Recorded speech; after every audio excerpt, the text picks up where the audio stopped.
As I'm speaking, Sri Lankan government is not even showing their family members the face of the dead person. There is no identification. And the Muslim community particularly is being treated very badly by this government. Now, Sri Lankan government knows they don't have to attack Muslims. They don't have to burn our madrasas. They don't have to burn our mosques. They don't have to burn Quran. They don't have to kill Muslims. By just burning janazas, they can continue to hate monger on the Muslim community. It is pure racism.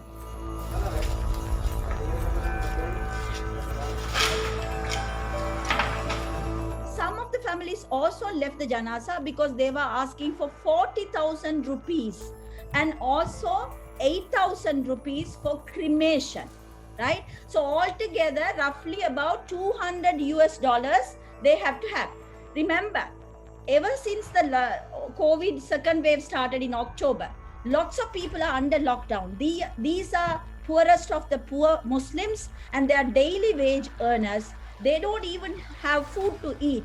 So when somebody dies in their family, they have to pay this money to the government to cremate. So they said, why should we do this? Because this is against our religion. Look, if you say COVID positive, we respect the government decision, but we are not going to be part of cremation. Therefore, we are not giving consent for you to cremate. We are not signing any paper. Therefore, 2 weeks ago, Sri Lankan Government Health Authority has to go to the magistrate court and take an order to cremate bodies forcefully without family consent.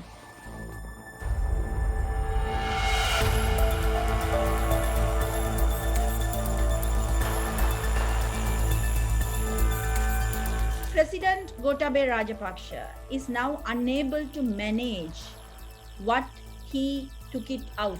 The genie of the Muslim community's anti-Muslim attack and discrimination, he took it out. This whole cremation only policy is pretty much came through his movement. So now, even if the president want to put the genie back, he can't.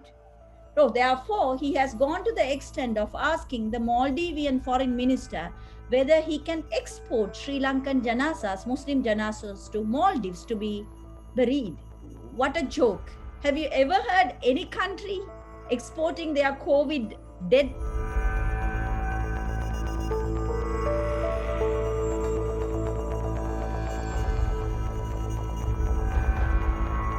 Why they want their own country citizens to be exported to another country? What are they telling?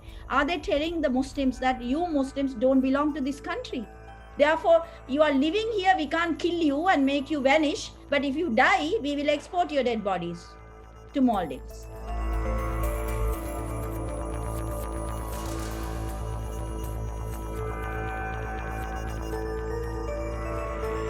When late Mr. Jamal died on the 30th of April, his body was lying in the Negombo Base Hospital where so many Easter bombing victims' bodies were lying at that point of time. So many of the staff and the JMOs, doctors have been bit angry with the Muslim community, and because we were already dealing with the issue of anti-Muslim sentiment in that town, also particularly in the hospital, because I personally have taken many women who went with the hijab and was removed their hijab in the hospital. Overnight on 30th, they cremated Mr. Jamal's janaza without even the children, his sons, daughters not seeing, not even giving consent. Then on the 31st, the Sri Lankan government took away the health regulation circular that gave the burial option overnight and replaced it with a circular that said cremation as an only option for anybody who would die of COVID in Sri Lanka.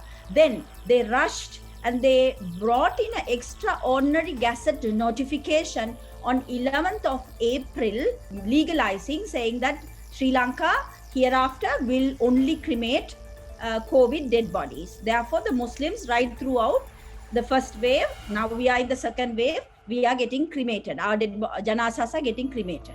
when they took away that circular and brought in cremation only policy, they very cleverly put COVID and COVID suspected bodies.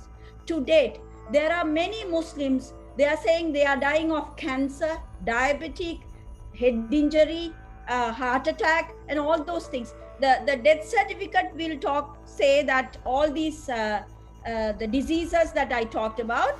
In bracket, they will also say pneumonia COVID or COVID induced pneumonia. So every Muslim janasa in the lockdown areas has been snatched away from the families, and there is compulsory PCR test.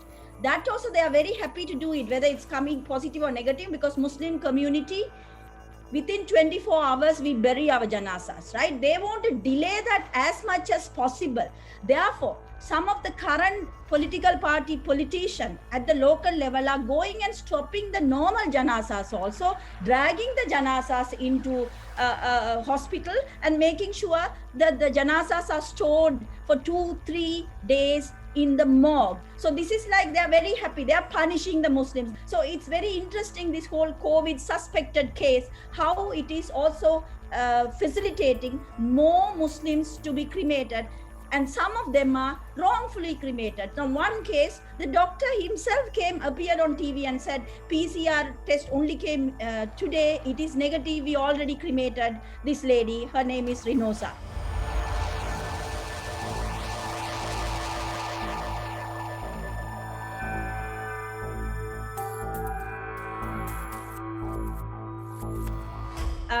The baby was cremated in Colombo crematorium.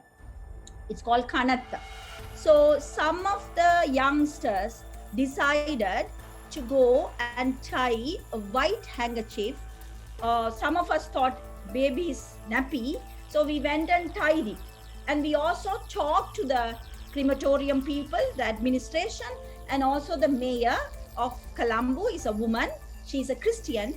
And we also told her, she said, it's okay, it's a memorialization, let it go, it's for the baby, it's okay, right? So everybody agreed. So like thereafter, people started bombarding that place. Then 3 days later, the Sri Lankan police removed all of it.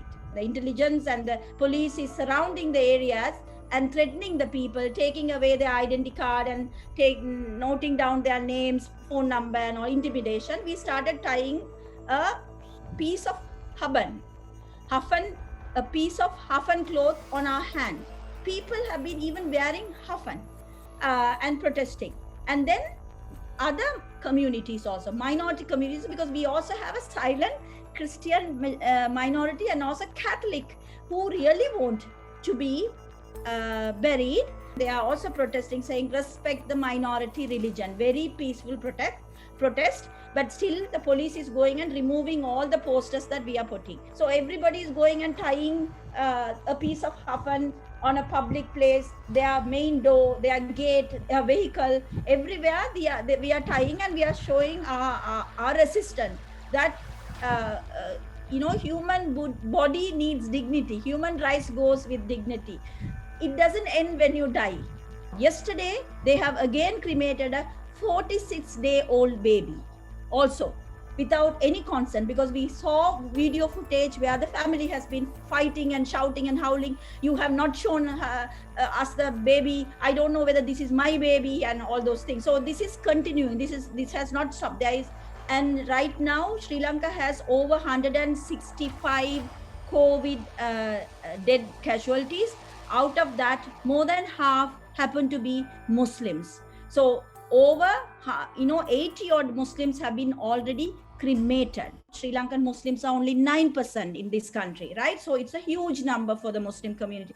So it has taken a toll on the Muslim community psychologically. Also in Buddhism, it says very clearly that you have to respect the dead body more than you respect the living human being, right? And it's also in Islam. The dead bodies have to be respected. It is in the Bible as well. So that is what we are asking. Maybe COVID is a dangerous disease. That doesn't mean we have to intimidate people and do this punishment to people who die of COVID.